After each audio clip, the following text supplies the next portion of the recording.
avec beaucoup de clarté le dimanche, combien on a été bénis. Amen. Et combien nous comprenons réellement la pensée de Dieu pour cette année. Amen. Et ce soir, nous sommes bénis également qu'il soit accompagné de son épouse. Quelqu'un dit, quand l'homme de Dieu prêche seul, il y a l'onction, mais quand la femme est là, on dirait qu'il y a une multiplication d'onction, de grâce. Donc on sera bénis ce soir.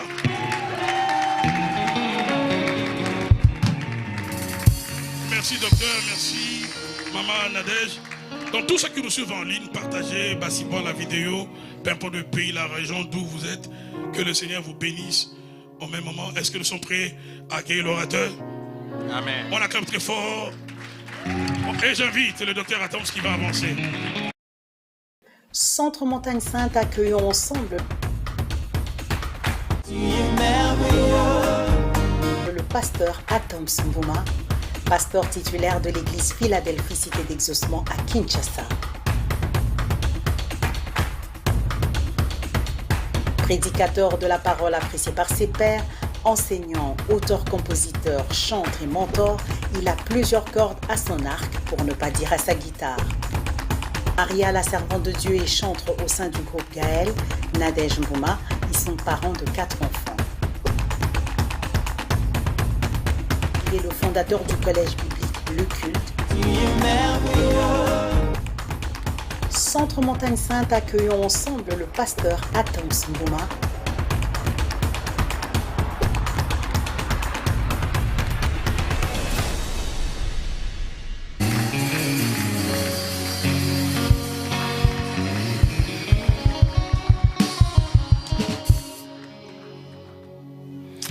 Shalom, bonsoir à nous tous, merci beaucoup pour vous rasseoir. Je salue aussi ceux qui nous suivent en ligne. Merci à vous tous d'être là, présents pendant ce temps de prière et de la parole de Dieu. Vous qui suivez en ligne aussi. Je veux encore dire merci beaucoup à Pasteur Fidèle ainsi qu'à maman Patricia. Merci beaucoup, beaucoup. De nous inviter. Cette fois-ci, je suis venu avec ma femme comme j'avais promis. Qu'elle viendrait. Je lui ai dit que j'ai promis. Je lui ai dit, il faut qu'on y aille. Je lui avais dit que tu vas venir. Je lui avais déjà dit que quand je vais arriver là-bas, ils vont m'oublier moi. J'ai senti que vous avez acclamé plus que d'habitude. Je me suis dit, tiens, tu vois, c'est de ça que je parlais. Ça me fait rire les fois où je vais prêcher quelque part et puis tu finis de prêcher. Et puis à la fin du séminaire, on dit, bon, vraiment, le pasteur, il est venu, il nous a prêché. Maintenant, on va penser à maman Nadège. J'ai dit, oh, et moi alors? Mais tout le monde aime maman Nadège, maman Chilo. Je suis content. Juste, moi, de l'autre côté, d'être le mari de madame Chilo, c'est encore mieux. Alors, ce soir, on va parler aussi, encore, bien sûr, toujours, de la parole de Dieu.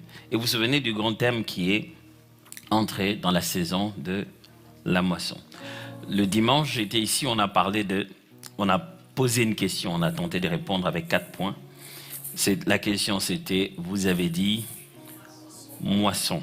C'était ça la question que je posais. J'ai proposé 4 grandes pensées, j'en avais promis 5, mais j'en ai proposé 4 la dernière fois. Et donc, aujourd'hui, on va faire évoluer tout ça, parce que dans le grand sujet qui est entrer dans la saison de la moisson, je tente par la grâce de Dieu de toucher les parties qui à la fois nous éclairent et nous aident à mieux prier, à mieux aborder nos temps de prière, mais aussi à aborder l'entièreté de l'année.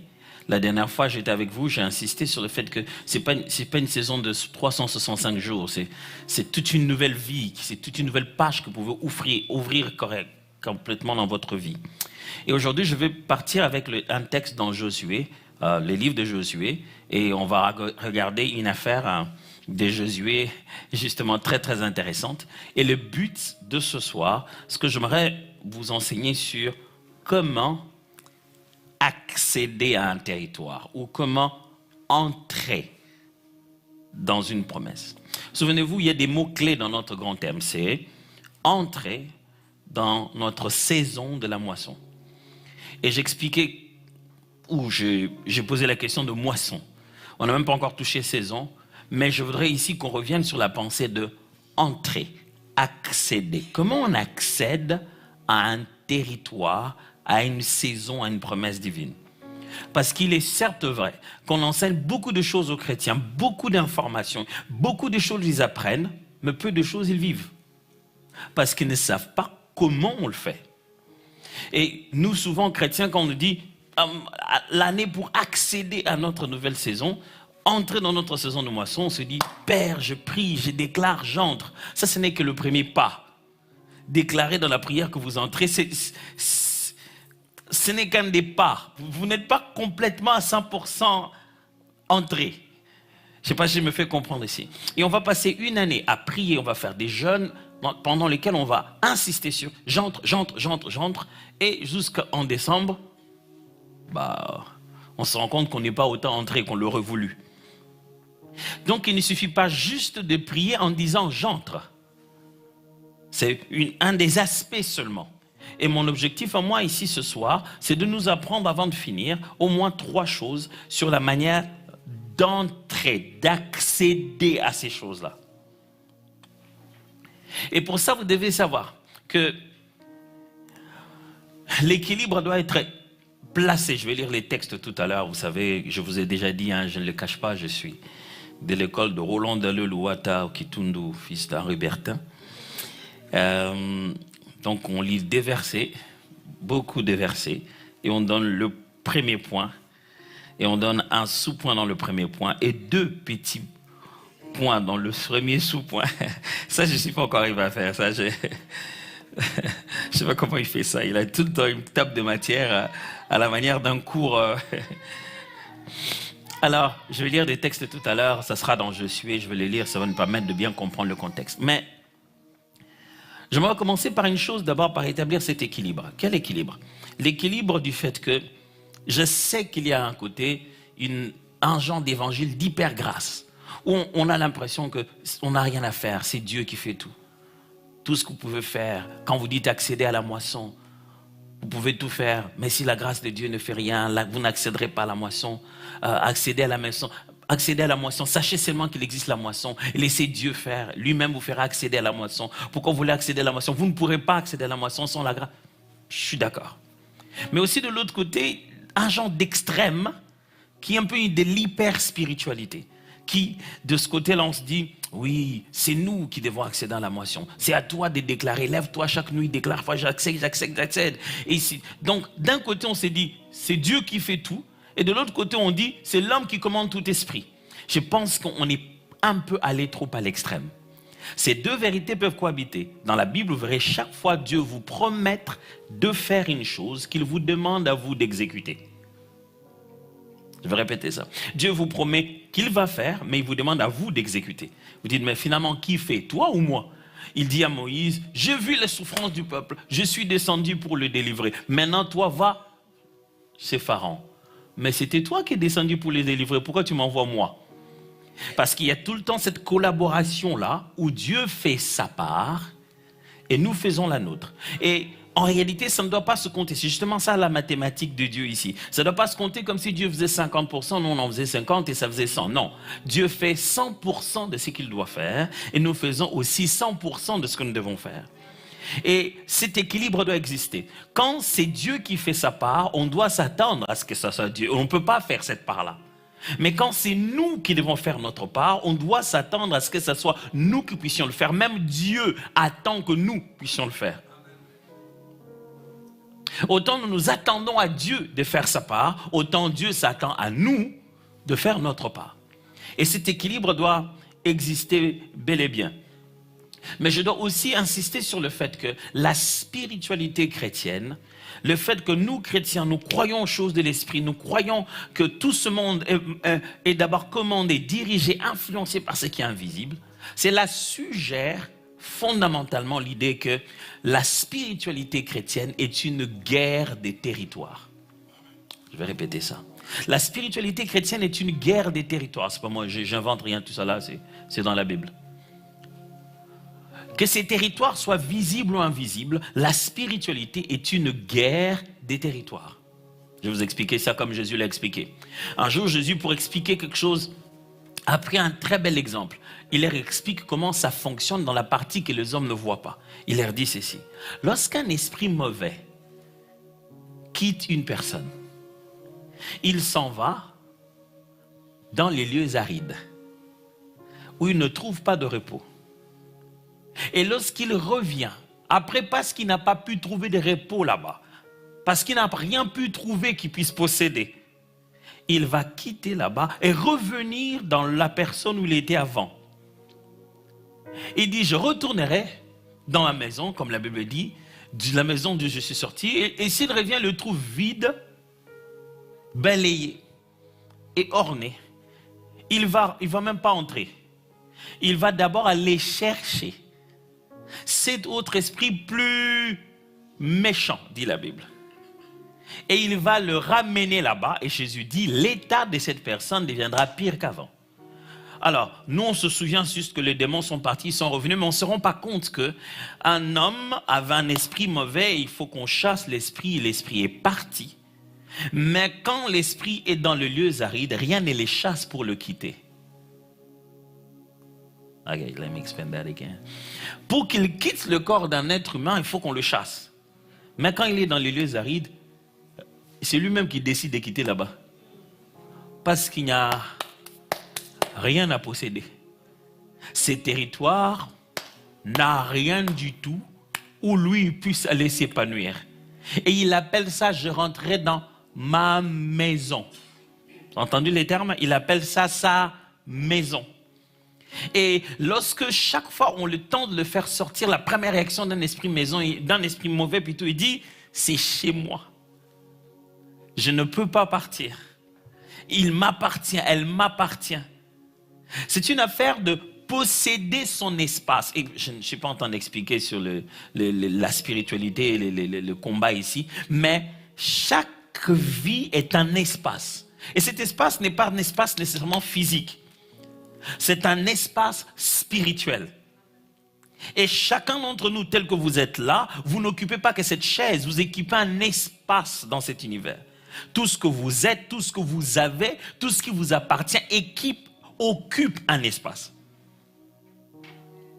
On est toujours en train de me suivre très bien. Et lorsqu'il y a une guerre dans le monde spirituel, c'est qui va occuper plus d'espace? Qui va occuper même les espaces des autres en le soumettant à sa volonté? Et vous allez comprendre justement ce que j'enseigne aujourd'hui, ce que Dieu va prendre le peuple d'Israël et faire tout un long voyage pendant lequel il se révèle, il se manifeste pour qu'on le comprenne. Mais tout ce voyage-là, ce sont des guerres d'occupation d'espace. Ils doivent tout le temps conquérir un terrain, un espace, conquérir, ainsi de suite. Et je vais utiliser cet exemple pour nous montrer comment Dieu a permis au peuple d'Israël, et à l'exemple de Josué bien sûr, d'accéder à un espace que lui leur avait déjà promis. Quand il appelle Josué au chapitre 1, il lui dit, tout lieu où foulera la plante de ton pied, je te le donne en possession. Bien sûr, ces lieux-là, il avait bien dessiné avant. Mais il dit, quand la plante de ton pied foule là-bas, je te le donne en possession. Mais pourtant, on voit la fois où Josué se met à se battre contre les Madianites, c'est pas évident. Ils n'arrivent pas à gagner.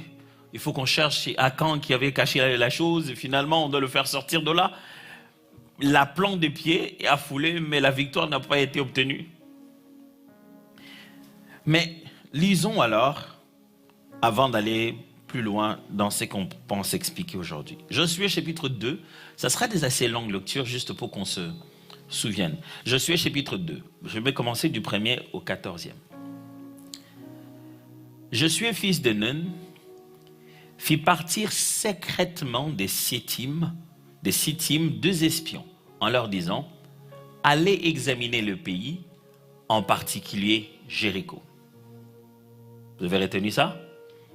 Ils vont examiner qui? Jéricho en particulier.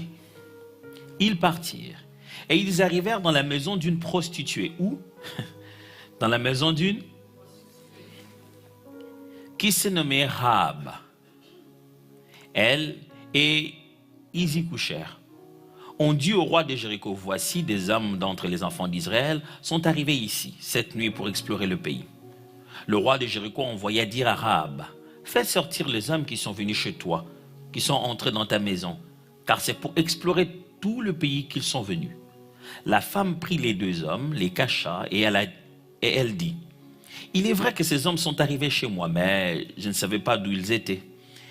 Et comme la porte a dû se fermer de nuit, ces hommes sont sortis. J'ignore où ils sont allés. Hâtez-vous de les poursuivre et vous les attendrez, et vous les atteindrez. Elle les avait fait monter sur le toit et les avait cachés sous les tiges de lin qu'elle avait arrangées sur le toit. Ces gens les poursuivirent par le chemin qui mène au gué du Jourdain et l'on ferma la porte après qu'ils furent sortis. Avant que les espions se couchassent, Rahab monta vers eux sur le toit et leur dit, l'Éternel, je le sais, vous a donné ce pays.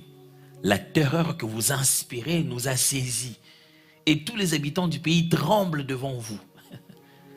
Car nous avons appris comment, à votre sortie d'Égypte, l'Éternel a mis à sec devant vous les eaux de la mer Rouge et comment vous avez traité les deux rois des Amoréens au-delà du Jourdain, Sihon et Og, que vous avez dévoués par interdit.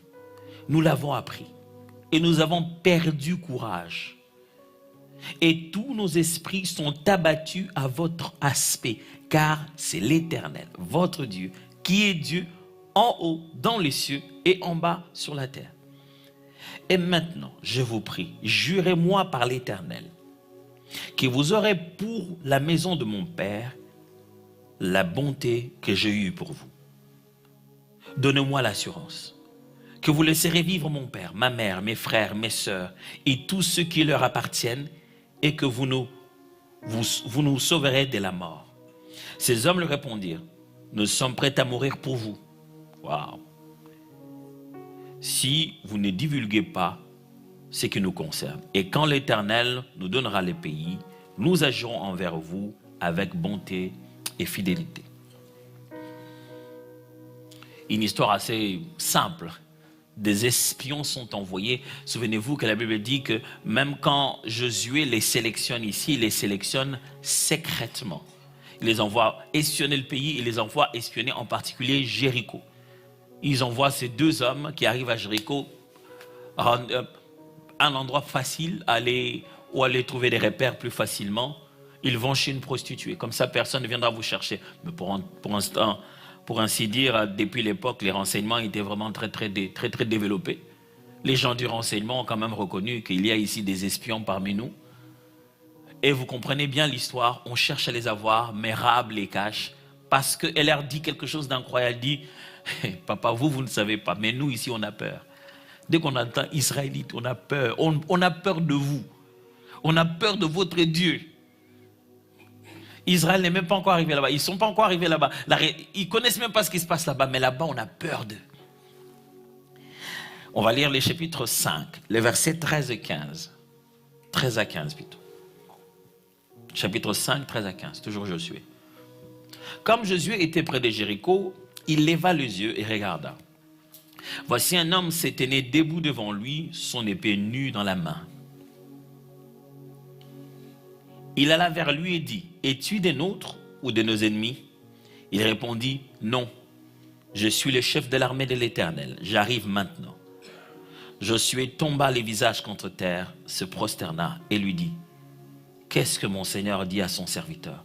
Et le chef de l'armée de l'Éternel dit à Josué, ôte tes souliers de tes pieds, car le lieu sur lequel tu te tiens est saint.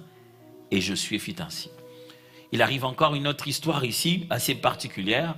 Josué est un peu confus, qui avec lui, qui ne l'est pas. Il y a certains incidents, il n'a pas obtenu la victoire qu'il aurait nécessairement voulu.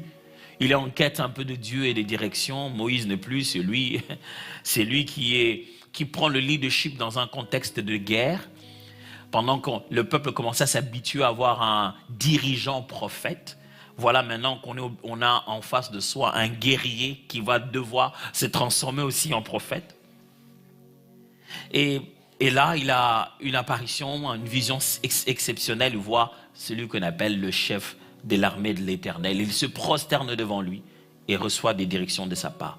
Dernière partie et je vais finir les lectures. Josué toujours, chapitre 6 maintenant, à partir du verset 1 aussi. Jéricho était fermé et barricadé devant les enfants d'Israël. Personne ne sortait, personne n'entrait. Vous avez entendu ça? Waouh! Personne ne sortait, personne n'entrait. L'Éternel dit à Josué, vois, je livre entre tes mains Jéricho et son roi. Un peu comme il nous dit aujourd'hui, quoi. Ces vaillants soldats. Faites le tour de la ville. Vous tous, les hommes de guerre, faites une fois le tour de la ville. Tu feras ainsi pendant 6 jours.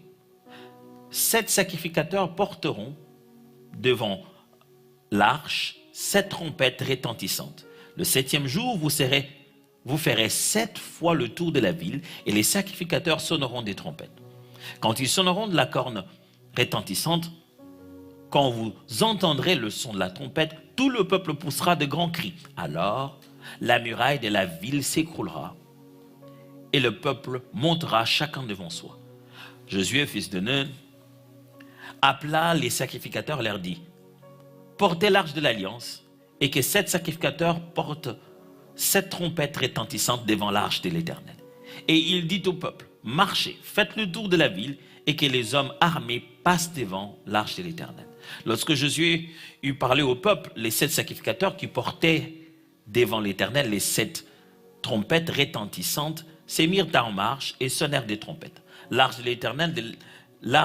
de l'Éternel allait derrière eux. Les hommes armés marchaient devant les sacrificateurs qui sonnaient des trompettes et l'arrière-garde suivait l'arche. Pendant la marche, on sonnait des trompettes. Josué avait donné cet ordre au peuple. Vous ne crierez point, vous ne ferez point entendre votre voix et il ne sortira pas un mot de votre bouche jusqu'au jour où je vous dirai poussez des cris. Alors vous pousserez des cris.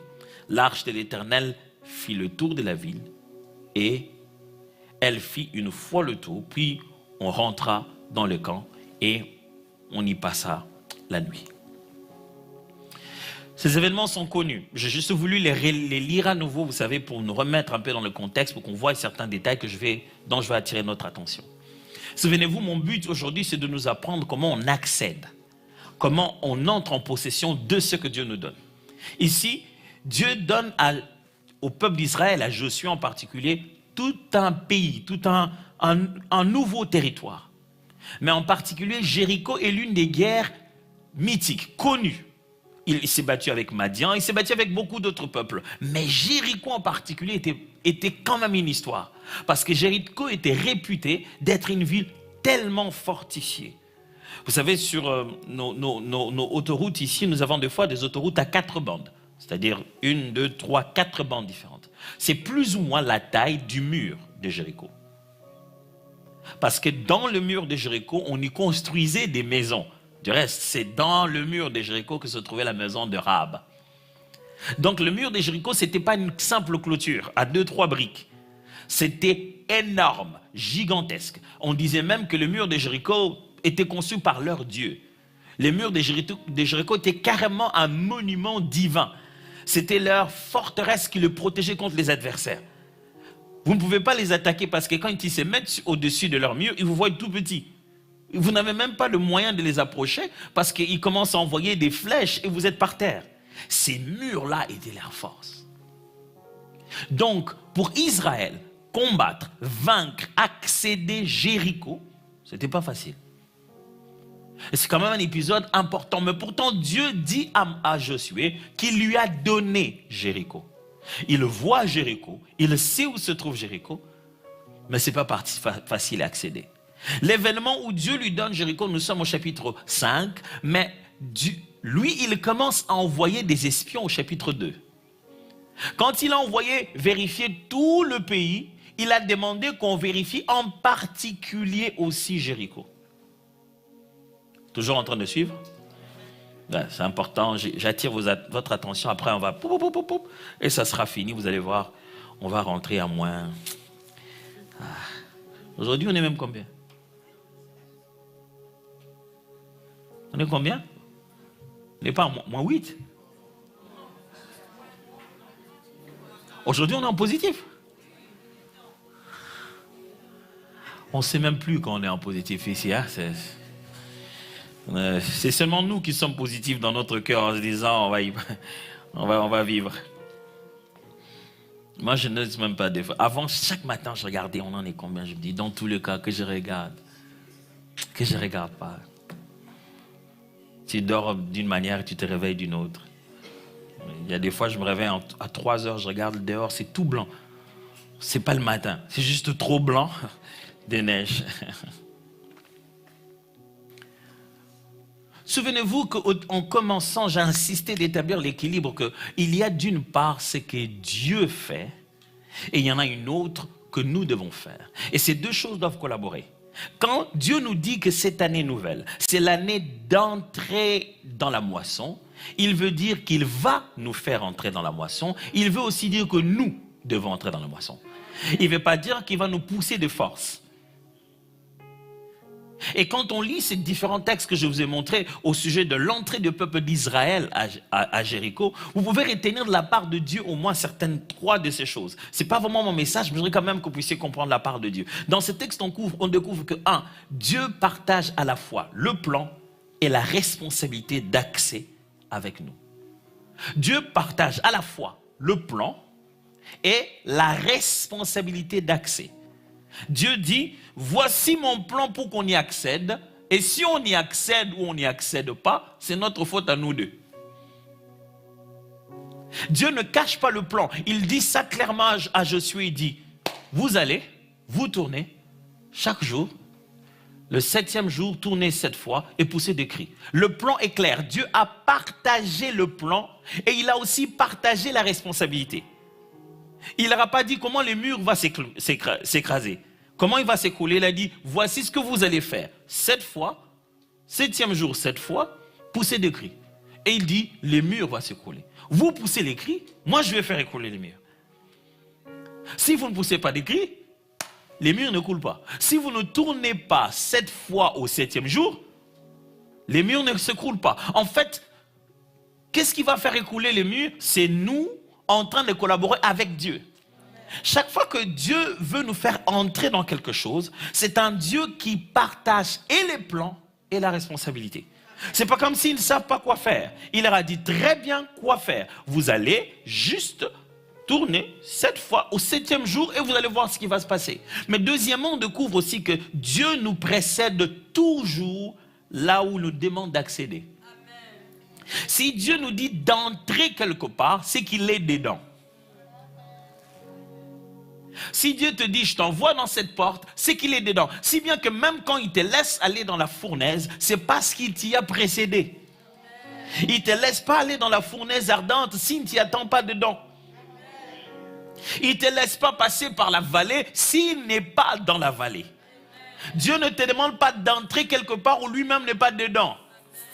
Il ne te laisse pas avoir de mauvaises surprises en disant, va voir, qu'est-ce qu'il y a? Non, il est allé voir et il sait ce qu'il y a déjà. Et j'aime ce qu'Abraham dit à son fils Isaac. Il dit, écoute, l'Éternel voit et pourvoira. Je ne sais pas là où nous allons, mais je crois qu'il nous a précédés.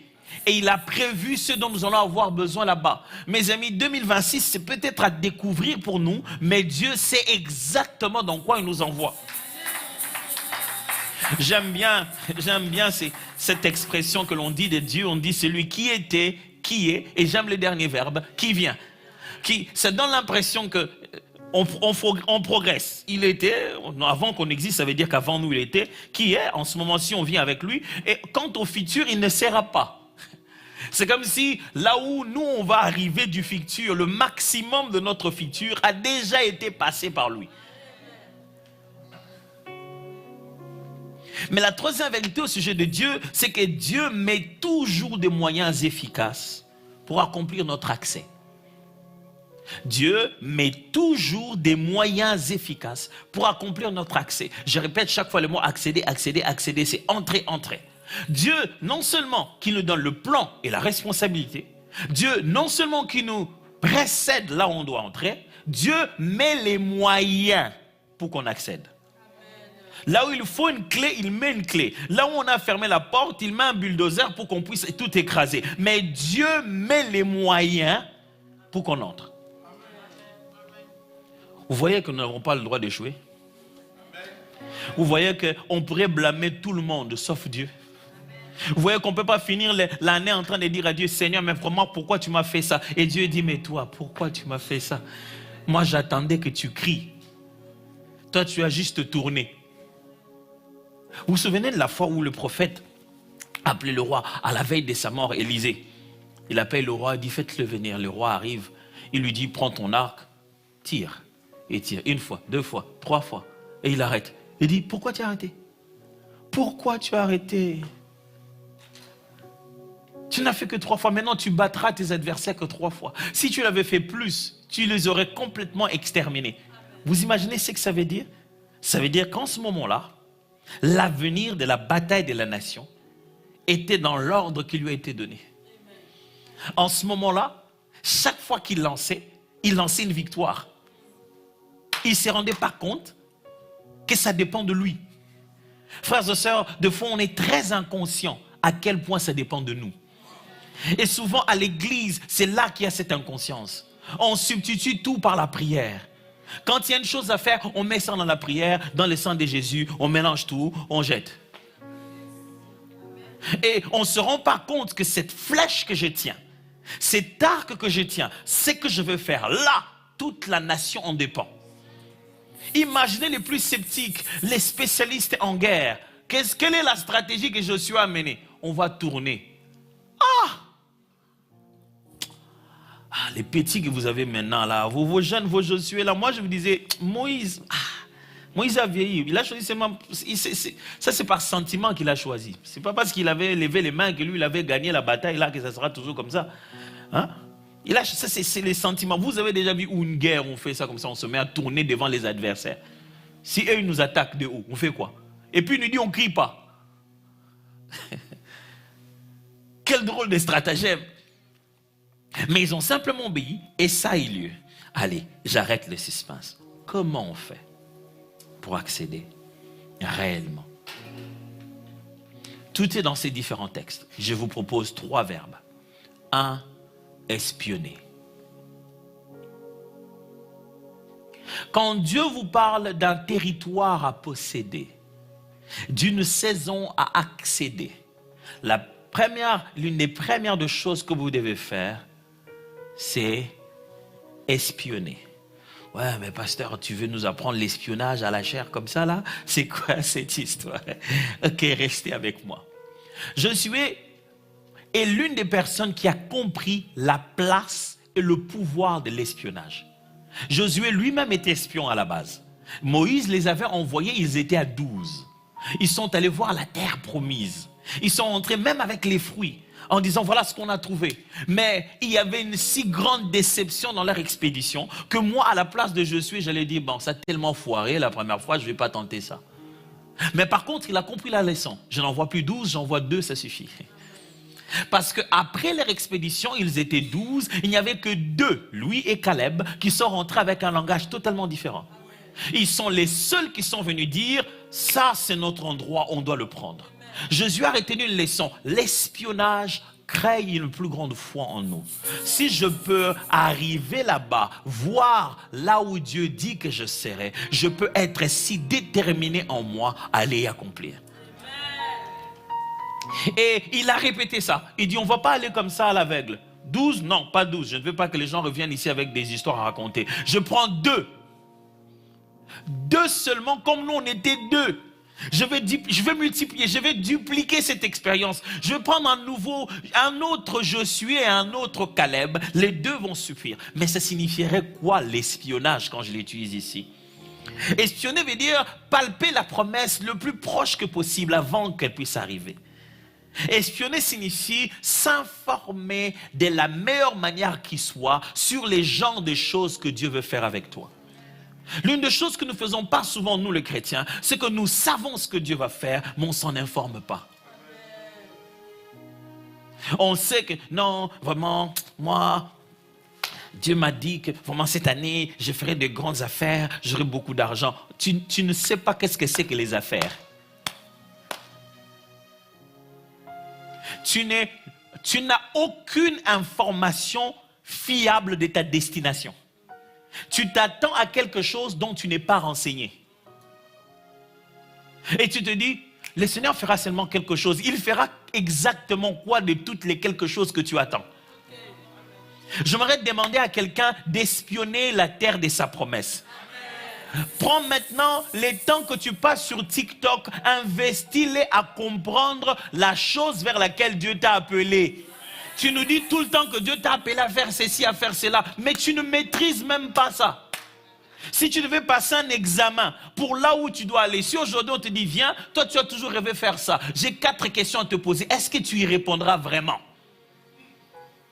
Non, mais moi je me dis toujours qu'il faut que je fasse un beau salon de coiffure. Est-ce que tu peux faire ne fût-ce qu'une étude du marché? J'ai envie de savoir quels sont tes coiffeurs préférés. Tu ne connais même pas les noms des stylistes et des coiffeurs. Tu ne connais même pas. Tu n'en connais rien du tout. Nous, chrétiens, on n'aime pas se renseigner sur la promesse. On n'aime pas espionner l'avenir, se renseigner sur la terre promise. Connaître très très bien le domaine de notre appel, c'est expérimenter en amont là où nous sommes en train d'aller. C'est aller déjà toucher. Quand je vous parle d'espionner, ce n'est pas juste regarder sur Internet. C'est là qu'il faut mettre votre argent.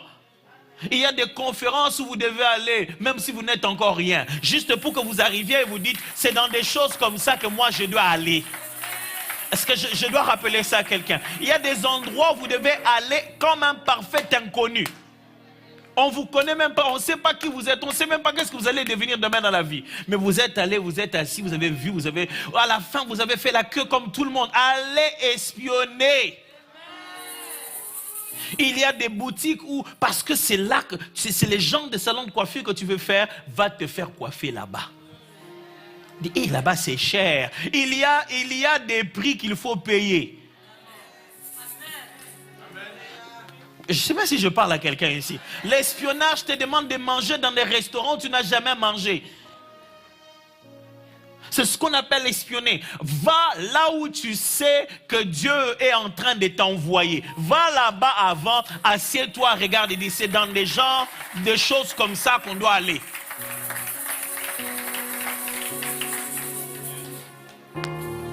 C'est drôle de voir que les jeunes filles, elles veulent se marier, mais elles fuient les dames. Elles ne veulent pas se rapprocher des mamans, elles ne veulent pas. Je fais ça avec les mamans. Et puis, elle veut juste se marier, c'est tout. Et elle va répéter exactement les mêmes erreurs pendant qu'elle aurait pu les éviter. Est-ce que tu as déjà espionné ta destination? Est-ce que tu t'es déjà renseigné sur là où tu vas? Est-ce que tu as déjà eu le temps de découvrir? Mais une chose avec l'espionnage, c'est que ça s'est fait secrètement, dangereusement et inconventionnellement. Je vais répéter ces 3 adverbes. L'espionnage s'est fait secrètement. La Bible dit, Josué a choisi secrètement 2 personnes. Quand vous allez en quête de ce que vous allez devenir demain, on ne sonne pas au clairon, on n'attire pas l'attention des gens. Ne viens pas nous dire, ah moi je veux faire ça parce que moi un jour je rêve. Ne nous dis pas tes rêves, tais-toi, ne nous dis rien, toi vois seulement. Sinon nous allons refuser de te montrer certaines choses parce qu'on sait que tu es sur le point de les reproduire. Il y a des questions auxquelles on ne te répondra pas si on sait que tu peux le faire 10 fois plus. Est-ce que quelqu'un m'entend très bien ici? Il y a des endroits où tu dois entrer comme n'importe qui, acheter comme n'importe qui, poser des questions de n'importe qui, paraître même comme si tu ne sais rien. Il y a des endroits où on doit te prendre pour un novice, on doit tout apprendre à zéro. Moi, la première fois que je suis allé faire mes études, j'étais déjà pasteur assistant de la nouvelle grande église de Kinshasa, centre missionnaire Philadelphie. Je suis allé faire mes premières études en Afrique du Sud. J'avais pour collègues des jeunes de 15 ans. C'était mes collègues. On n'avait pas besoin de savoir, moi je viens d'où, qu'est-ce que j'ai. Comme d'habitude, c'est quand ma femme est arrivée qu'on a commencé à on ne pouvait plus se cacher, c'est la sœur Chilo qui est arrivée. Dès qu'on a commencé à se faire reconnaître, je l'ai amenée une seule fois au cours, c'était parti.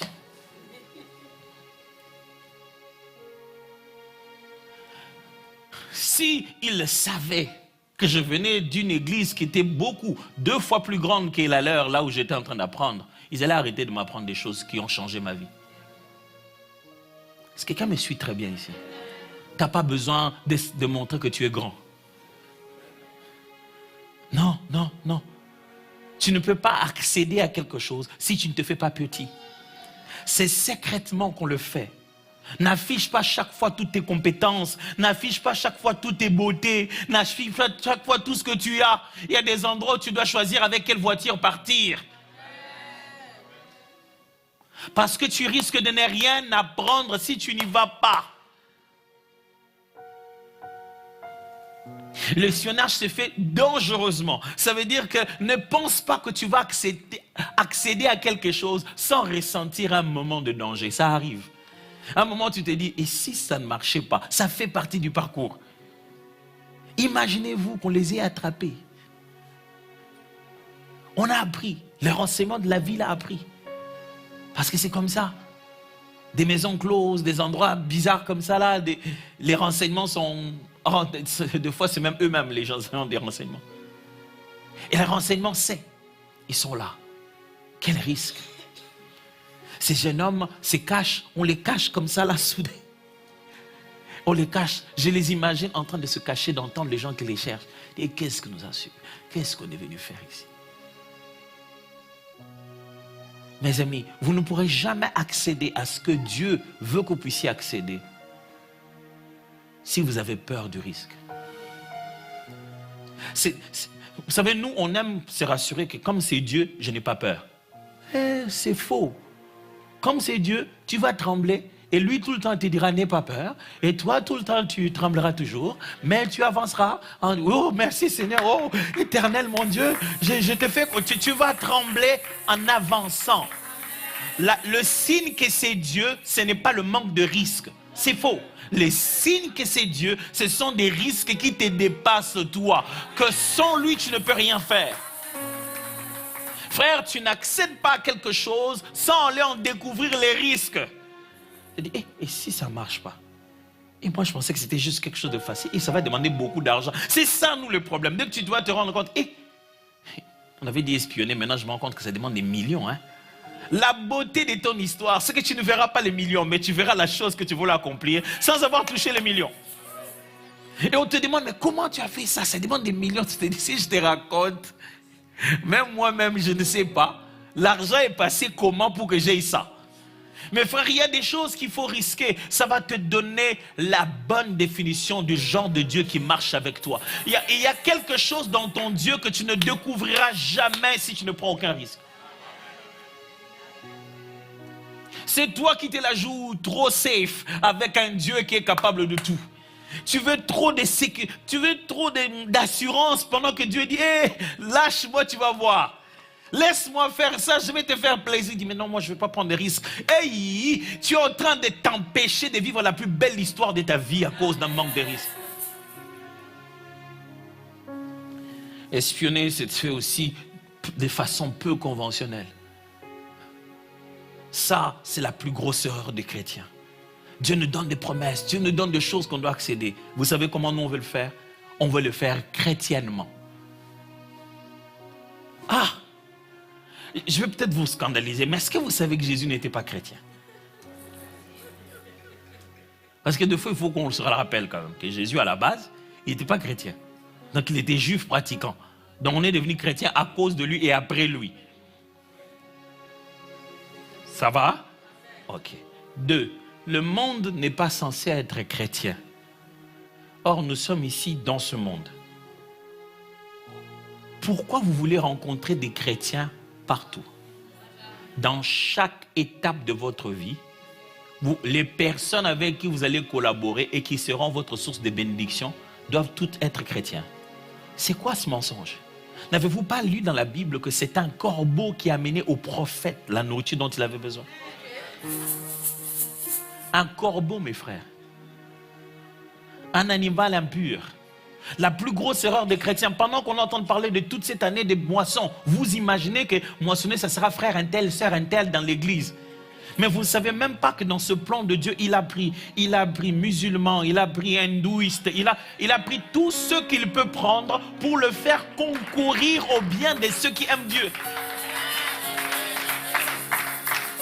Oh, je suis presque sûr que certains, quand ils lisent la partie où les espions sont entrés chez la prostituée, ils disent, ah, quand même, vraiment, ils sont entrés chez la prostituée, vraiment. Et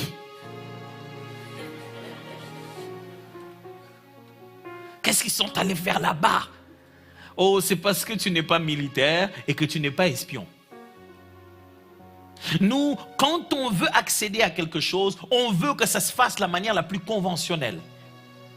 C'est-à-dire qu'on m'appelle, qu'on me demande.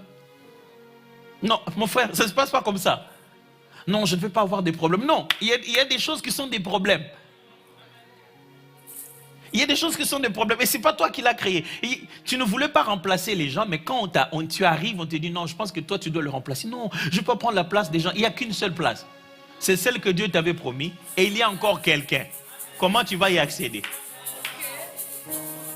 Explique-moi.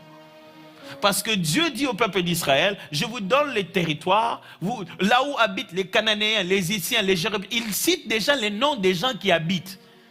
Mais il dit, je vous donne. Bon, on va faire comment?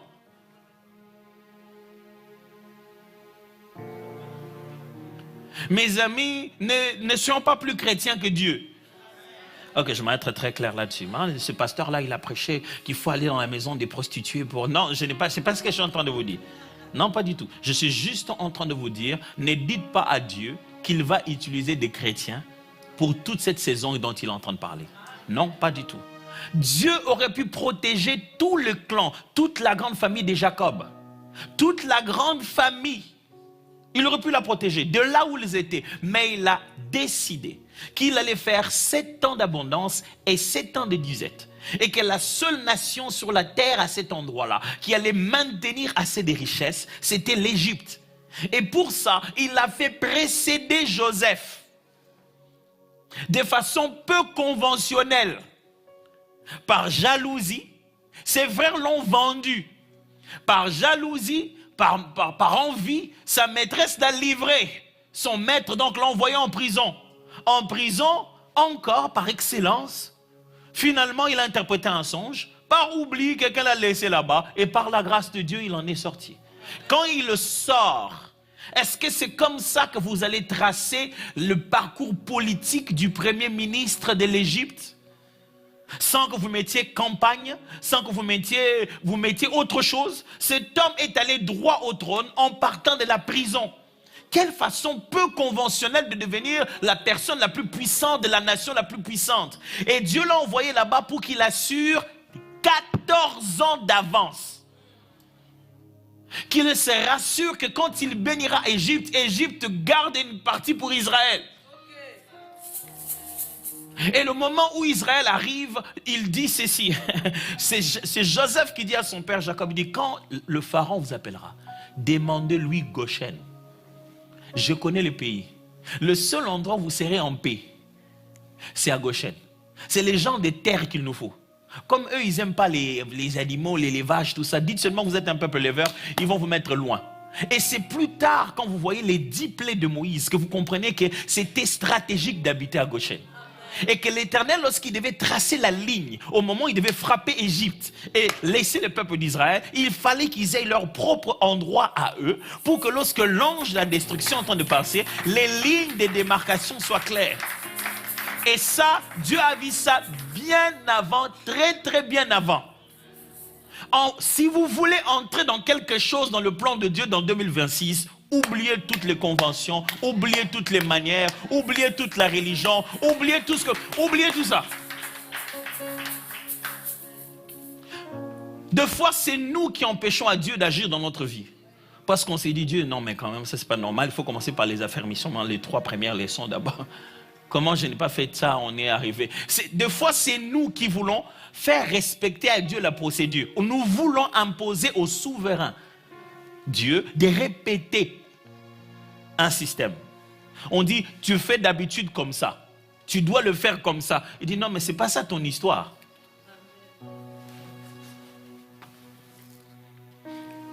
Toujours là? Ça va toujours? Super. J'espère que vous n'êtes pas en train de dormir hein, et vous nous dites que Amen quand il faut dire Amen. Le but de l'espionnage, mes amis, c'est de découvrir et de faire des alliances. Quand j'appelle ça espionner, je veux dire découvrir. Aller en profondeur sur ces genres de promesses. J'aime une chose que le pasteur a dit tout à l'heure pendant notre temps de prière. Il a dit, on peut être un peu plus spécifique. On est en train de parler de la gloire de Dieu. Que Dieu, je veux voir ta gloire. On peut être plus spécifique. Quand on parle de la saison de moisson, c'est quoi pour toi la saison de moisson? Découvre ça de près. C'est quoi? Ose découvrir de près. Vous savez ce que nous on fait? On prend ces grandes choses qu'on espère en Dieu. On n'aime pas en toucher. On dit non Seigneur, ça je sais qu'un jour tu le feras. Mais au moins ici. Non, c'est faux. Il faut prendre la grande chose, de mettre ici. Et Dieu va réduire ça à l'expression de ce que tu peux accomplir maintenant. Pour que pas à pas tu bâtisses ça jusqu'à la destination finale. Espionner, que j'utilise ici, veut dire découvrir et bâtir des alliances. Quand ils arrivent, non seulement qu'ils découvrent comment fonctionnent les choses, mais ils se font des alliances là. Ils disent à cette dame, écoute, si toi tu acceptes de garder les secrets, quand nous allons venir, nous allons te protéger. C'est ce qui est arrivé. Quand ils sont arrivés, ils l'ont protégé. Ils ont tenu parole. Et ce n'est pas en vain que la Bible l'a fait apparaître là. Vous imaginez ça? Je ne sais pas si vous comprenez. Ça veut dire que cette femme a trahi complètement sa nation pour établir une relation avec eux. Ça ne fait que confirmer ce que je vous ai dit. Quand Dieu vous envoie à entrer quelque part, c'est qu'il vous a précédé. Le bon côté de l'espionnage, c'est d'avoir les preuves que là où je vais, Dieu est déjà là-bas. Vous savez, quand Dieu vous envoie dans un domaine, il vous accordera même les plus énervants de tout le monde dans ces milieux. Vous voyez qu'il vous fait une gentillesse, même avec politesse. Avec impolitesse. Il crie, mais il vous fait faveur. Vous savez, il y a des gens, des personnes, ils disent tout, mais ils s'énervent, mais après ils te le donnent. Et toi, tu es resté seulement sur s'énerver. Parce que tu te dis, bon, c'est une prostituée. Et donc, tu as oublié qu'il t'a donné ce que tu étais venu chercher. Parce que nous, on veut que le visage soit les gens de visage qu'on aime. Pourquoi il m'a donné ça comme ça en criant sur moi? Quand même, c'est pas normal. Papa, quand on n'a rien dans la vie, on ne fait pas ces genres de... Non, ne fais pas ça. Tu étais venu pour prendre ça. Prends ça. Fais passer ton orgueil personnel. Vas-y. Un jour, tu deviendras beaucoup plus grand que lui. Tu oublieras même ça. Mais c'est faire ces alliances. Mes amis, tu n'accéderas pas pleinement dans une saison sans que tu aies ces personnes dons, ces personnes stratégiques que Dieu place dans ton chemin, avec lesquelles tu dois être en véritable connexion. Ce qui m'énerve au milieu de nous les chrétiens, c'est qu'on ne sait pas faire des alliances durables. Ni dans les affaires, dans rien. On ne sait pas faire des alliances durables. Pourquoi? Parce qu'on a peur que celui-ci soit un démon, ou soit sorcier, ou... On a peur de nous-mêmes. Ça, on met de côté. Pire encore, on n'a donc pas confiance à tous ceux qui ne sont pas chrétiens. On a peur qu'ils soient occultistes, qu'on n'ait pas les mêmes dieux, et que peut-être qu'on va faire les affaires, lui, l'argent là qu'on va donner, lui donne ça à des esprits. Les autres non chrétiens, on ne fait pas d'affaires avec eux. Ceux qui sont chrétiens, on ne fait pas non plus des affaires avec eux. Et on s'est plaint que Dieu ne fait rien dans notre vie. Vous ne pensez pas qu'on a un problème?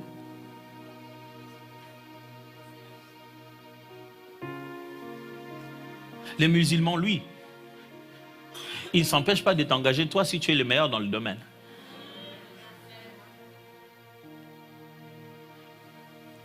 Ils t'engagent toi.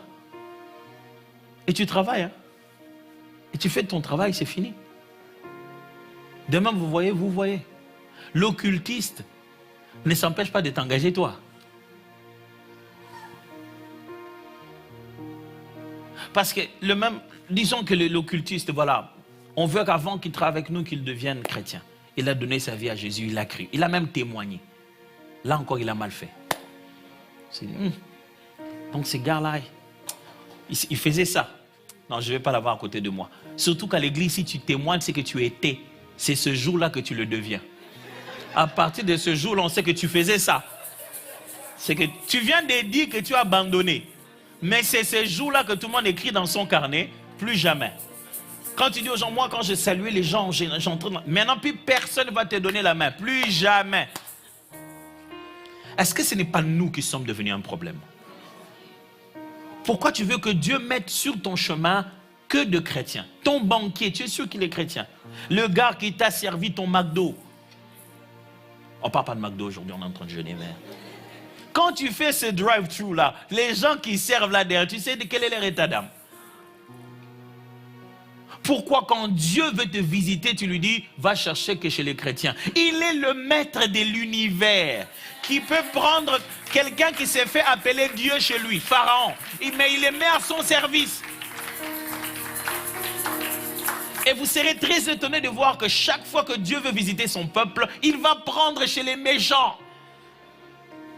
C'est ce que la Bible dit, ils sont en train de collecter pour nous. Et nous, on lui dit, non, va chercher chez les justes. Il dit, non, ce qui est à Pharaon est à toi.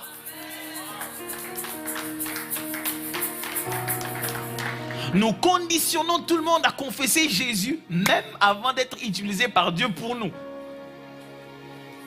C'est-à-dire, il nous amène ce que Dieu lui a envoyé, nous donnons, dit d'abord Jésus est Seigneur. Ah! Ça n'a rien à voir. Prends d'abord ce que Dieu t'a donné. C'est Dieu qui convainc le cœur. Laisse-les accomplir ce que Dieu attend de toi. C'est peut-être dans ta façon d'utiliser ce que tu vas avoir qu'il va se rendre compte qu'il y a véritablement un Dieu. J'ai mal parlé.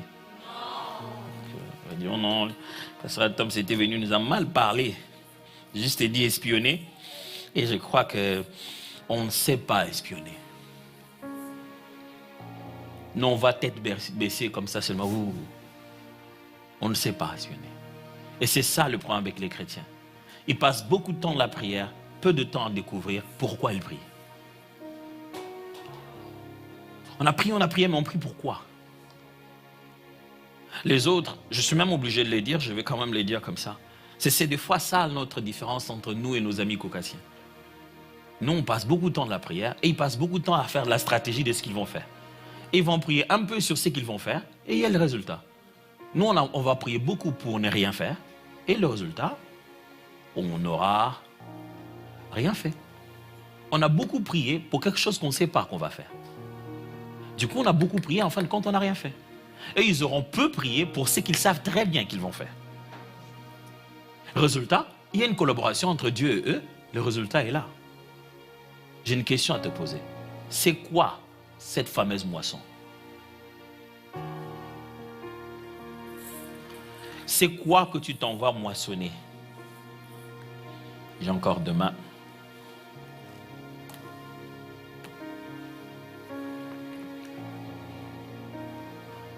Il faudrait que tu espionnes ça. Il faut que tu espionnes ça.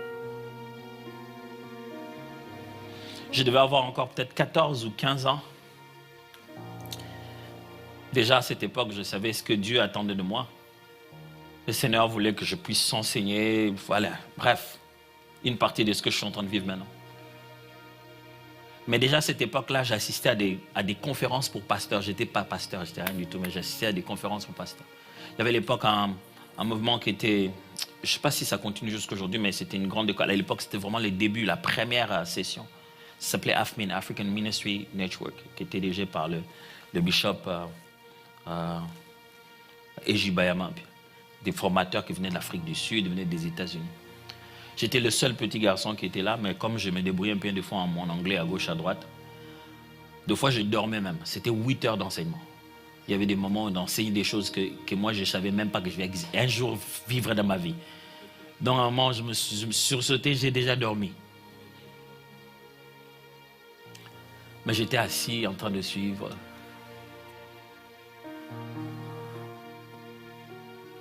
Il y avait conférence de pasteurs comme ça. Et je suis venu suivre là.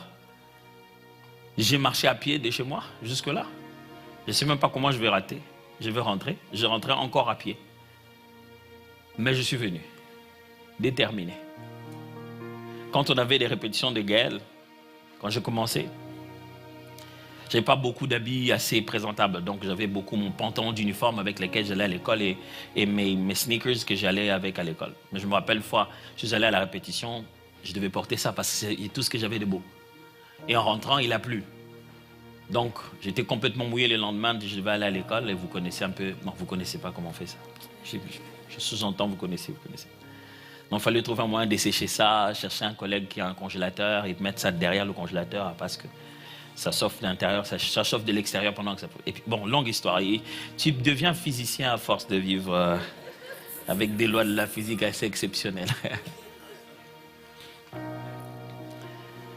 Et quand il y avait un concert quelque part chrétien, je me trimballais avec mes collègues, on marchait loin, c'était loin, je vous assure. Et la seule chose qu'on faisait, c'est acheter un peu des cacahuètes, mettre dans la poche, ça sert des carburants. Et on mangeait en cours de route en se racontant plein d'histoires. Et quand on revenait, on parlait des uns des autres. Ah, le micro qu'il a utilisé là, c'était trop bien. Ah, mais cette technique-là, il faut qu'on commence à chanter comme ça. Demain, quand j'ai pu trouver 1 ou 2 dollars, j'ai commencé à prendre des avions pour aller vivre les choses vers lesquelles je dois arriver. J'ai commencé à entrer dans des endroits où je ne veux même pas qu'on me pose des questions. Je ne veux même pas qu'on sache. Sinon, on ne me laissera pas être moi. J'ai commencé à m'inscrire à des endroits où je n'écris même pas mes diplômes. J'écris juste mon nom et tout et tout. Même quand on dit diplôme, quand on dit c'est optionnel, je passe l'option parce que si tu mets ça, tout le monde bloque. C'est dit, ah, il est déjà docteur. Il bloque. Est-ce que quelqu'un dit docteur, il connaît tout? Ça ne signifie pas ça? Encore jusqu'aujourd'hui, je continue à le faire. Je m'arrête un jour, je me dis, ok, ma femme est témoin. Je dis, ok, c'est mon jour c'est ma période de repos. Je vais découvrir une ville, un pays. Je vais aller voir quel est le système économique là-bas. Ok, c'est là-bas que je vais faire mon repos. Ok, je vais aller en Ouganda. Ok, je vais aller à telle ville. Ma femme, des fois, quand je vois, elle dit, mais tu es allé faire quoi là-bas? Qu'est-ce qu'il y a là-bas? J'ai dit, non, je suis dans une île. Je suis allé à des endroits où la seule chose qu'on m'a fait faire, pasteur, c'était juste une visite. Je me souviendrai la fois où on est allé avec elle à Canaan Land, au Nigeria. On regardait chez Oedipo, c'était waouh. Et puis on allait à Redeemed Christian Church chez Adeboye. Ça, c'est pas une église, ça, c'est une ville carrément. Si vous n'avez jamais vu certaines limites être traversées, vous appellerez ceux qui les traversent sorciers. Parce que vous ne les avez jamais traversés. Et si vous ne vivez qu'avec les gens qui ne traversent pas ces limites-là, vous pensez que c'est ça, les véritables normes de la vie. Jusqu'à ce que vous voyez des gens qui sont faits des chairs et des sangs, il n'y a rien de mystique, ils n'ont tué personne, ils n'ont allumé aucune bougie la nuit. Ils t'ont juste montré que maintenant, tu sais quand on étudiait à l'école là, oui, les profs de maths, ils disaient ça, oui. Tu vois les X là, oui. Enfin, tu comprends à quoi servaient les X. Tout ce que je passe comme dans ma vie, c'est juste aller voir quelqu'un qui est de l'autre côté de l'histoire que moi je vais vivre. Je viens jusque là-bas, là où il a traversé, je reste. Je me souviendrai des fois où je suis allé aux États-Unis à l'église de Play Gateway Church. Je reste. Je suis allé dans quelque chose qu'ils ils appelaient ça clinique. Tu entrais, tu posais toutes les questions que tu veux savoir sur le développement de leur église. Tu dis, comment vous avez fait ça? Oh, c'est comme ça que vous avez fait ça? Ok. Je vois là où moi je suis avec là où je vais arriver. J'ai compris tout de suite ce que je dois faire. Tu ne peux pas devenir grand sans te faire petit quelque part. À Jéricho, on n'y va pas tout de suite avec des trompettes. Des fois, on vient cacher la nuit. Bien caché. On s'assied, on dit, ok, ça va. Après, regarde ce que Dieu fait. Dieu veut donner la maison royale à David, mais il l'y fait entrer comme un musicien. Il est entré, après musicien, il devient beau-fils. Après beau-fils, il devient rebelle. Mais de là, quand il rentre, c'est devenu une nouvelle histoire. Est-ce que tu connais l'art d'espionner ta destinée. De vivre déjà maintenant, de goûter à quelque chose. D'aller jusque là où il faut aller. Écoutez-moi, si vous n'avez que deux, moi je sais que certains de ces voyages, je les ai faits, mais je n'avais pas beaucoup d'argent. J'ai payé les billets, j'ai payé l'hôtel. Le reste des temps, je me suis juste mis un peu en attitude des jeunes. Tu sais, quand tu te mets en attitude des jeunes, tu as moins faim. C'est-à-dire que voilà, l'essentiel c'est ça. Les autres amis, ils allaient faire beaucoup d'autres choses. Moi, je ne faisais pas ça. J'étais venu pour voir quelque chose en particulier. Je ne me laissais pas distraire. Les choses que tu veux faire sont juste ici à Ottawa. 2 heures, 1 heure quelque chose d'ailleurs. Maintenant pour vous, à partir d'ici. Mais tu n'y es jamais allé. Jamais.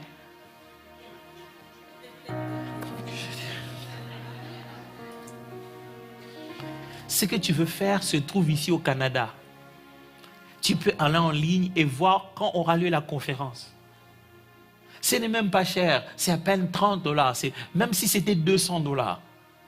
Est-ce que tu penses que la grandeur de ce que tu vas avoir ne vaut pas $200? Tu ne pourras jamais avoir si tu ne dépenses pas.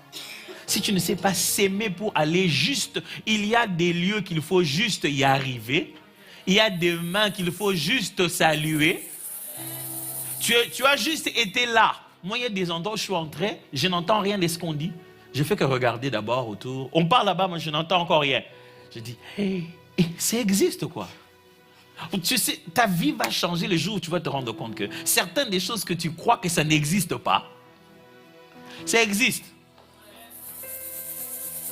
Ça existe pour de vrai. Et je n'oublierai jamais la fois où j'ai demandé à certains des responsables de l'église, on débattait et puis j'essaie de leur faire comprendre certaines choses, mais ça venait lentement. Et on a décidé de faire une mission de prospection comme ça. Je les ai envoyés dans un autre pays d'Afrique pour aller visiter certaines autres églises. Je n'oublierai pas qu'ils m'ont appelé, m'ont dit, mais pasteur, pardonne-nous. Tu nous disais des choses, mais on se disait toujours, mais ils rêvent trop, les gars là, il a trop des rêveries. Tout ça. Et elle dit, mais pasteur, on fait quoi là-bas? Qu'est-ce qu'on fait à Kinshasa? Elle dit, moi je vous dis tout le temps qu'on ne fait pas bien, mais vous croyez qu'on ne fait pas bien? On fait bien. Il dit, non, mais l'église, ça peut être beaucoup plus que ce qu'on pense. Ce que tu fais, ça peut être beaucoup plus que ce que tu fais. Mais il faut arriver jusqu'à espionner. Toucher et dire, un jour cet endroit sera à moi. D'entrer, de vivre, d'aller dans cette maison de cette dame-là, voir, la servir, aider les enfants, te rendre disponible et te dire, un jour j'aurai mon propre foyer. Il y a des endroits qu'il faut arriver et dire un jour, j'en aurai comme ça. Je connais des amis qui, dès qu'on entrait dans un véhicule, ils touchaient du moi vraiment ça. Et un jour, j'aurai une voiture comme ça. Tcha, tcha, tcha, tcha, tcha. Ils avaient un zèle incroyable. Mais il faudrait arriver jusqu'à connaître les détails. Le chiffre, le montant, le fabricant. Va en détail. Il s'agit d'espionner, pas de regarder à distance. Dis, mais moi, dans ma vie, j'ai toujours rêvé que je ferais un restaurant. Un restaurant, ça coûte quoi? Quelle est la chaîne d'approvisionnement? Quel est le marché ici? On obtient où les choses qu'on veut faire pour les restaurants? Comment tu peux tenir ça pendant 2 mois? Est-ce que tu as au moins un budget entre tes mains? Qui est-ce que tu connais dans la restauration? Qui détient le marché de la restauration à Montréal? Il y a des choses pour lesquelles on a peur pour rien. Parce qu'on ne les a pas assez approchées. Approche et tu te diras, oh, bon? C'est ça. Mais ce n'est pas si difficile que je le croyais. Et là, tu vas découvrir que Dieu n'attendait que ça. Mes frères, mes sœurs, Dieu ne nous attend pas seulement à venir dans sa présence pour prier. Il nous attend aussi à aller jusque dans le territoire que nous a promis. Y entrer, ressortir avec le fruit et dire, je crois que ce que tu m'as dit est faisable. J'allais des fois dans ces conventions, je n'amenais rien de spécial. Si ce n'est le pamphlet qu'on nous a donné. Je ramenais que des petits trucs. Le pamphlet qu'on nous a donné, le programme, le dossier. Je revenais avec et je disais, Dieu, c'est faisable. J'ai vraiment pris l'avion. Je suis vraiment allé. Et je suis vraiment revenu. J'ai la preuve que ce n'est pas un rêve. Ça s'est fait. Frères et sœurs, je ne veux pas encore vous bombarder plus. Mais il est temps de croire que l'espionnage, ça marche. Oh, mon terme est bizarre, mais restez-les dans le texte. Josué savait que ça marche. Il a été l'espion de Moïse. Et il savait que pour s'approcher du territoire promis, il faut que certaines personnes aillent voir et reviennent. Il n'a même pas eu besoin de partir lui. Il dit, il faut que ce ne soit pas nous les leaders qui partons. Afin que les gens croient à ce que Dieu nous dit. Je vais prier avec vous.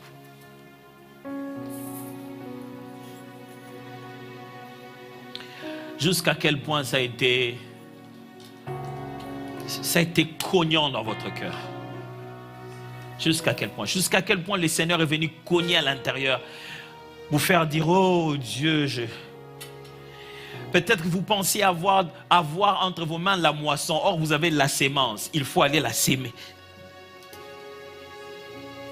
Quelqu'un a-t-il pris la décision de se dire, j'ai les moyens de le faire, mais pourquoi je ne le fais pas? Peut-être que le moyen que tu as, c'est le moyen pour aller voir de quoi tu seras capable de faire demain.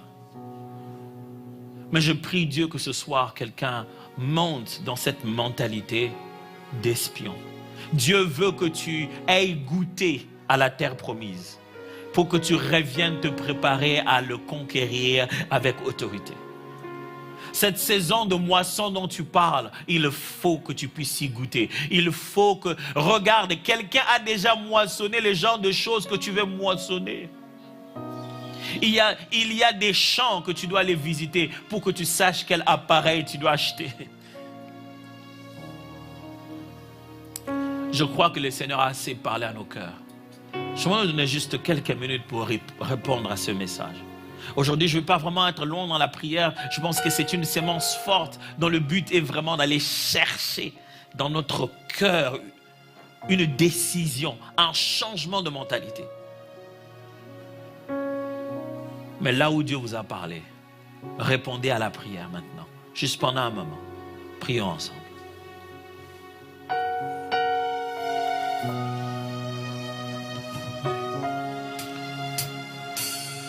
Seigneur, j'avais arrêté d'espionner, j'avais arrêté d'aller voir,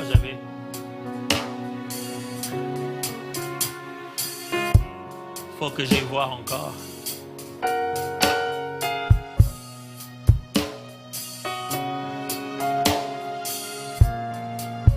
Je n'arrive pas à visualiser clairement ce que tu veux parce que je n'ai pas encore eu le temps d'aller voir Jéricho. Je n'arrive pas à visualiser clairement ce que tu veux parce que je n'ai pas eu le temps d'aller voir Élisabeth. Si je l'avais vue, elle qui n'enfantait pas en son 6e mois avec sa belle grossesse, je saurais que Dieu peut donner une grossesse sans que ça passe par les moyens conventionnels. Peut-être que j'ai empêché de regarder les choses comme tu le vois parce que j'imagine un monde rempli de chrétiens. Que du début jusqu'à la fin dans le processus, il doit avoir un enfant de Dieu, un chrétien mais tu as prévu des gens de toute race, de toute nature, de toute religion. Tu as prévu même des gens que moi j'aurais disqualifiés, mais tu les as prévus. C'est parce que je vais être trop conventionnel que je suis probablement en train de t'empêcher d'agir avec moi. Seigneur, aide-moi à sortir du conventionnel et à suivre ton rythme. Aide-moi à apprendre à le faire secrètement. À le faire discrètement.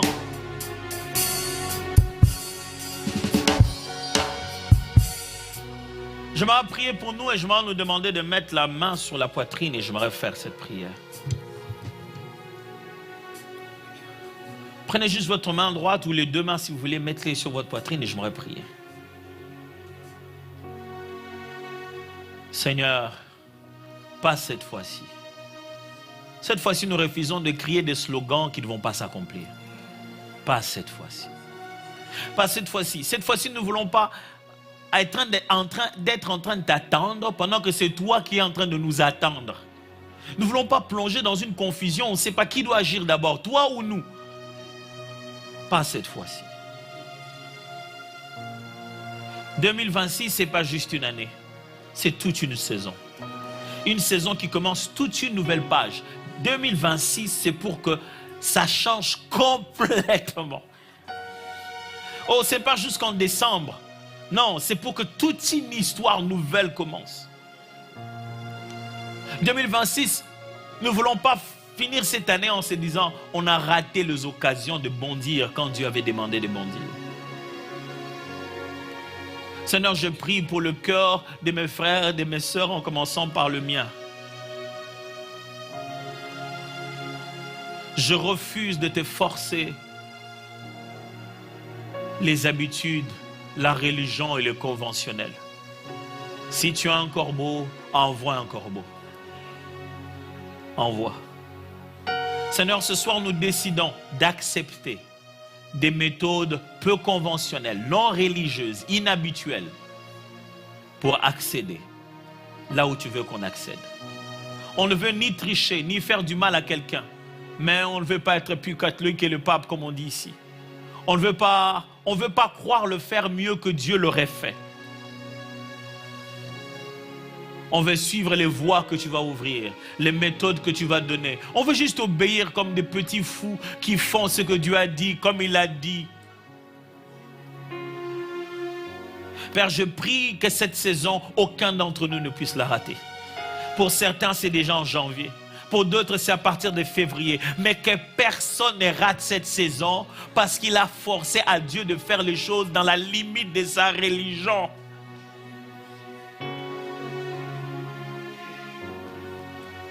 Je prie aussi, Seigneur, permets-nous de reconnaître les semences que nous avons dans nos mains. Il y a de l'argent que tu nous avais donné, ce n'était pas pour en faire le commerce. C'est peut-être pour aller voir. C'est peut-être pour aller s'aimer. C'était peut-être pas avec ça qu'il fallait commencer. Ça devait nous servir d'aller ouvrir nos yeux. Seigneur, permets à chacun de se rendre compte de la sémence qu'il a entre ses mains pour faire cet espionnage jusqu'au bout. Père, je prie, donne-nous de marcher malgré le risque et la peur. On va encore sentir les risques. On va encore se dire, mais ça va nous coûter plus cher. On va encore se dire, peut-être ça va nous prendre de longues années à le faire. Mais ce n'est pas parce qu'il y a un risque que Dieu n'est pas avec nous. Seigneur, je te prie que cette année, lorsque le risque est pris, on le prenne en se disant, c'est cette année, l'année où nous devons moissonner.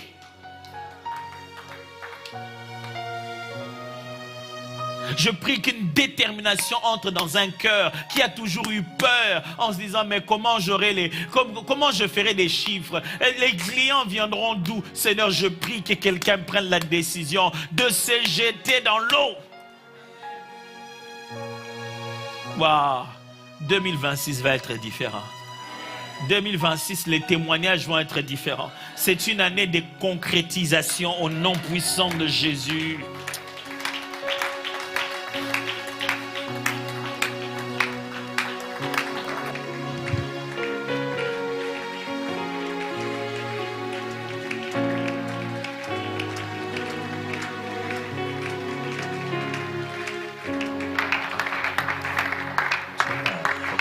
Restons dans la prière, s'il vous plaît. Le docteur a prié pour nous. Est-ce que tu peux prier pour toi-même maintenant? Quel message si profond. Le Seigneur voudrait réellement que cette année soit une année où tout ce que nous déclarons, nous allons le vivre. Le Seigneur veut nous sortir des slogans inutiles. Nous avons perdu plusieurs années comme ça. Et vous savez bien que la destinée sur la terre est mesurée par rapport au temps.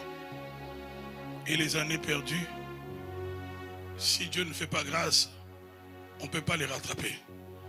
Est-ce que nous pouvons demander à Dieu, Seigneur, change? En fait, beaucoup de points que l'orateur, le docteur Atoms a touché ici. Il y a un travail que Dieu doit faire dans notre mentalité. Aussi longtemps que ces forteresses ne sont pas tombées, c'est tout un problème. Avant de faire peut-être d'autres commentaires, j'ai besoin que moi et vous, que nous puissions prier, même ceux qui sont en ligne. Disons, Seigneur, tout ce qui est comme faux raisonnement, mentalité, préjugé, tout ce qui m'empêche d'avancer. Même de critiquer celui qui m'apporte ce que j'ai demandé à Dieu. J'ai beaucoup aimé ça. Je demande quelque chose à Dieu, mais Dieu choisit les vécus par lesquels cette bénédiction viendra. Au lieu de me contenter de la bénédiction, moi je commence à critiquer le véhicule. Mentalité. Pas ton main. Demandons à Dieu de nous changer. Que Dieu nous change. Demande à Dieu de te changer. Demande à Dieu de te changer.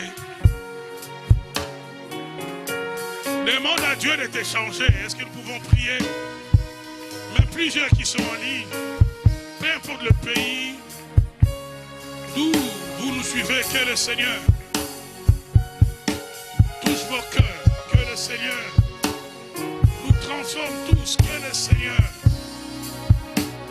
enlève le forteresse dans nos raisonnements, dans notre façon de voir ou de faire les choses. Viens me changer, Père, change-moi. Je dis, tu pries pour toi-même, je prie pour moi. Nous sommes en prière, battez mes par la Dieu. Seigneur Dieu, Shakarabasso, change-moi, Seigneur mon Dieu. Tout ce qui m'empêche d'apprendre à nouveau d'espionner, là où tu veux m'amener, tout ce qui fait obstacle à mon Père, viens renverser ces barrières dans ma façon de voir les choses. Viens renverser cela. Dans le nom de Jésus-Christ de Nazareth, Shakarabasso. Dans le nom puissant de Jésus, dans le nom puissant de Jésus. Frères et sœurs, prends le temps de prier. Nous sommes là en jeûne et prière pour ça. Prends le temps de prier. 2026 dépend de ce que tu as compris, de ce que tu vas appliquer. Par rapport à cet enseignement, prends le temps, prends le temps. Dans le nom puissant de Jésus-Christ de Nazareth. Au nom puissant de Jésus-Christ de Nazareth. Waouh. On va préparer un micro. Je vais demander à la servante de Dieu, maman Nadège aussi, de prier pour l'église. Mais avant cela, écoutez. Le même travail, le Seigneur l'a fait avec Pierre. Lorsqu'il a voulu que Simon Pierre aille chez le païen, le Seigneur, lui-même Dieu a parlé à Pierre. Regardez comment la mentalité. Dieu demande à Simon de manger ces reptiles. Il a résisté, il a résisté. Il fallait d'abord que Dieu travaille. Afin que Simon comprenne que l'évangile ne devait pas se limiter seulement aux Hébreux, aux Juifs, mais qu'il accepte l'invitation que ce Romain allait lui lancer. Sans ce travail de l'esprit, Simon allait refuser. Je ne dis pas parce que le docteur est là, et je bénis le Seigneur pour le choix du premier orateur cette année.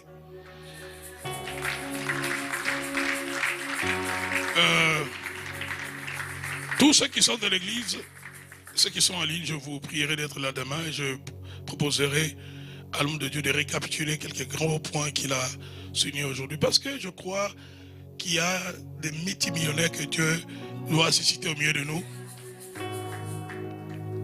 Il y a des hommes et des femmes qui sont lancés dans les affaires, qui sont des entrepreneurs. Vous avez des restaurants, vous avez vos magasins, vous avez beaucoup de choses. Et pourquoi nous sommes en train d'échouer? L'homme de Dieu a parlé d'une manière claire et pratique. Et la solution se trouve là. Parce que nous chassons beaucoup. Vous savez que nous chassons beaucoup, n'est-ce pas? Nous chassons beaucoup. Mais là, nous avons besoin de comprendre comment le Seigneur veut que nous puissions obtenir cette récolte, cette moisson. D'abord, cette moisson-là pour toi, c'est quoi? Pose la question. La moisson-là pour toi, c'est quoi? C'est d'abord quoi? Cette moisson-là, c'est quoi? Quand tu pries pour la moisson, tu pries pour quoi? Alléluia. Tu pries pour quoi? Regardez, les Chinois sont venus dans ce pays, docteur, ils sont venus dans ce pays. Ils imposent aux originaires de ce pays de manger les repas à les Chinois. Le poisson là, comment vous appelez ça déjà? Voilà, ce nom-là. Ils imposent ça, tout le monde mange ça. Mais ceux qui viennent de cette nation que je ne vais pas citer ici, Ouais, vous connaissez les problèmes que nous avons pour nous imposer dans la restauration ici. Or, des fois, l'espionnage, là où on doit aller espionner, c'est même pas loin, c'est toujours ici dans la ville. Dans la restauration, il y a des restaurants ici. Ça fait des années qu'ils ne ferment pas. Juste aller voir comment on accueille les gens, à quelle heure ils commencent, comment ils font leurs commandes. Il y a certaines nations, quand tu commandes d'abord à midi, ils sont fermés. Or, vous allez voir certains restaurants déjà ici. Dès le matin, ils commencent à offrir le déjeuner. Donc, ils comprennent qu'ils peuvent rentabiliser déjà avec les déjeuners. Pas seulement les repas. Mais nous autres, il faut commander peut-être. Tu dois, si tu veux manger cet aliment-là, d'un peuple qui n'est pas ici, tu dois attendre vers 18h. À 18h, tu commandes et puis ça va venir à 23h. À 23h. Comme je vous disais l'autre jour, dans certains magasins, tu entres, que Dieu nous change. Dis avec moi, Seigneur, change-moi. Tu entres dans le magasin, le frère est au téléphone, il parle dans la langue de son pays. Les clients viennent entrer, tu tournes, c'est même pas un grand magasin, tu tournes, tu cherches un article. Il ne s'intéresse pas à toi. Tu vas sortir, il te dit même, il ne te salue même pas. Il va s'étonner comment ce magasin va fermer. Et on va chercher un bouc émissaire quelque part dans la famille. Et tu viendras avec moi, on va lier encore. Amen. Je suis très sérieux. Je suis très sérieux. Il faut que cette année, quelque chose change. Donc tous ceux qui ont des affaires, tous ceux qui croient que Dieu les a appelés à mettre en place leur entreprise, c'est possible. C'est possible. Va voir. Ceux qui ont réussi dans ces domaines-là, comment ils les font. Comme je dis, des fois c'est même pas loin. C'est toujours ici. Mais nous ne prenons pas le temps d'aller voir. Mais nous amenons la mentalité de chez nous. Et on veut reproduire ça ici. C'est pourquoi on échoue sur toute la ligne. On échoue. Mais je suis en train de déclarer, toi qui m'écoutes ce soir, tu ne vas pas échouer. Ce n'est pas pour rien que Dieu a envoyé son serviteur. Je répète encore que tu ne vas pas échouer. Tu ne vas pas échouer. Tu ne vas pas échouer. Je dis, tu ne vas pas échouer. Donc cette année, nous allons avoir nos premiers multimillionnaires ici. Je suis en train de dire, par la grâce de Dieu, nous allons les avoir. Élevons demain. Donnons le micro à la servante de Dieu qui va, s'il vous plaît, maman, si vous pouvez prier par rapport à ce même message, que le Seigneur nous change. Oh Seigneur, quelle soirée. Seigneur, lorsque ton serviteur est en train de parler, j'ai senti des murs en train de bouger dans ma tête. Amen. Des choses qu'il fallait qu'on décide de laisser tomber. Qu'on décide que ça s'écroule vraiment. Seigneur, nous ne voulons pas être des chrétiens cette année 2026, que nous ne sommes pas des chrétiens qui vivent dans la confusion. Nous voulons, là où il faut chasser, qu'on chasse. Mais là où il faut poser des actes, qu'on pose des actes. Amen. Oh Seigneur, je prie ce soir que les murs tombent. Que dans nos têtes, que les murs tombent. Que dans nos têtes, dans notre esprit, dans notre façon de voir, de penser, Seigneur, que les murs tombent. Amen. Tout ce qui nous empêchait de voir les choses telles qu'elles doivent être, Seigneur, que ces murs tombent au nom de Jésus. Je prie, Seigneur, là où le courage, Seigneur, on n'en avait pas. Là où il n'y avait pas de courage, là où il n'y avait pas de force. Seigneur, donne-nous le courage d'affronter les choses. Nous ne voulons pas, Seigneur, par notre peur, par notre paresse, laisser les choses telles qu'elles sont. Mais nous voulons bouger avec toi. Amen. Parce que 2026, tu veux que les choses bougent, alors nous voulons bouger avec toi. Nous acceptons ce soir de bouger avec toi. Nous acceptons ce soir d'aller voir les choses de près, de les voir, de les toucher, de les voir même de loin, pour se donner encore du courage, pour se dire que c'est encore possible de le faire. Oh, je t'en supplie, Seigneur, que notre mentalité change, que notre façon de voir les choses change. Amen. Nous ne voulons pas, Seigneur, cette année, nous ne voulons pas être irresponsables. Laisser les choses pour dire que non, on n'a pas pu faire ça parce que le diable était intervenu. On n'a pas pu faire ça parce que Dieu n'a pas voulu. Mais c'est nous voulons que cette année, nous puissions nous dire, on peut le faire. Amen. Seigneur, donne la force à ceux qui ne l'avaient pas.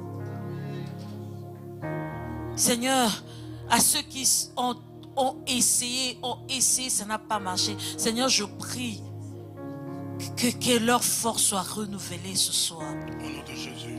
Que le découragement quitte, mais qu'un souffle nouveau puisse passer, Seigneur, encore dans leur tête et dans leur vie, afin de réessayer. Cette fois-ci, ça va marcher, parce que cette fois-ci, nous avons des données nouvelles. Cette fois-ci, nous allons investir. Cette fois-ci, nous allons nous approcher, avoir des informations, avoir tout ce qu'il faut avant d'y aller. Seigneur, nous ne voulons pas être des chrétiens paresseux. Nous voulons être des chrétiens qui réfléchissent sur les choses. Le Saint-Esprit est là pour nous donner de l'avance. Alors nous voulons réfléchir sur les choses afin de rajouter la prière. Nous ne voulons pas toujours tout laisser, que Dieu le fasse. On nous a bien dit ce soir, Dieu fera sa part à 100%. Et nous aussi à 100%. Amen. Nous ne voulons plus laisser, Seigneur, tout entre les mains du sort. Seigneur, il n'y a pas de sort. Nous avons Dieu. Et nous croyons, Seigneur, que cette année 2026, nous allons vraiment moissonner. Parce que, Seigneur, nous allons semer là où il faut, comme il faut, Seigneur. Et comme tu le veux surtout. Seigneur, mets entre nos mains, Seigneur, ce qu'il faut pour semer. Afin que, Seigneur, cette année, ce soit vraiment une année de récolte, une année de moisson pour nous. Seigneur, aujourd'hui, ce soir, nous avons commencé notre nouvelle marche. Amen. Nous avons compris, Seigneur, beaucoup de choses ce soir et nos yeux se sont ouverts. Et nous voulons, Seigneur, marcher avec toi, déterminer cette année, à ne pas nous décourager, à ne pas laisser les choses nous garder enfermés ou enchaînés dans quoi que ce soit. Amen. Nous voulons avancer avec toi. Saint-Esprit, marche avec nous. Saint-Esprit, à chaque étape, montre-nous. Montre-nous les choses au-devant de nous. Montre-nous ce qu'il faut faire. Montre-nous là où il faut s'arrêter. Montre-nous là où il faut tourner à gauche ou tourner à droite. Mais nous voulons cette année, nous avons décidé de faire quelque chose. Et Seigneur, nous laissons tout entre tes mains. Que tu nous donnes cette force et que nous puissions avancer avec cela. À toi l'honneur et la gloire. Au nom de Jésus. Merci Seigneur. On acclame très fort le Seigneur. Oh. Voilà. Pour tous ceux qui nous ont suivis en ligne, on va vous dire au revoir. Donc rendez-vous demain à 19h.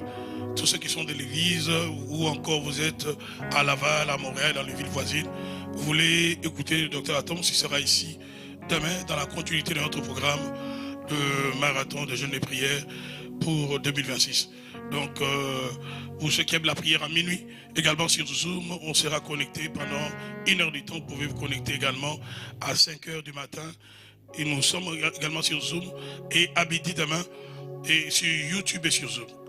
Et comme je disais, à 19h, soyez nombreux en celui que Dieu vous bénisse. On l'acclame.